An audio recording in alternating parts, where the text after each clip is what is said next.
On a donc les premiers résultats d'une autopsie qui a été faite sur le corps de M.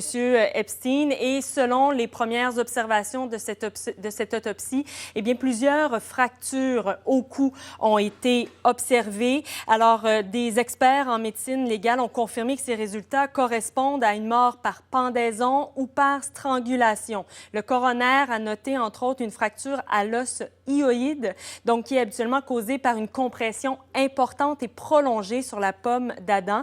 Bien sûr, le mystère s'épaissit donc autour de la mort de Jeffrey Epstein. Ces premiers résultats ne permettent pas encore de tirer une conclusion exacte sur ce qui s'est passé. Je vous rappelle qu'on a trouvé M. Epstein mort dans sa cellule samedi, pendu avec un drap accroché à la section haute d'un lit superposé. Il est en fait emprisonné depuis le mois dernier pour faire face à des accusations d'agression sexuelle. Depuis cette découverte, je vous rappelle, on en avait parlé notamment sur nos ondes, Pierre, que le directeur de la prison a été muté à titre temporaire et 2 employés ont été suspendus. Alors bien sûr, premier résultat d'une autopsie qui vont faire réagir tout au long de la journée. Autre dossier à surveiller. Merci. Au revoir.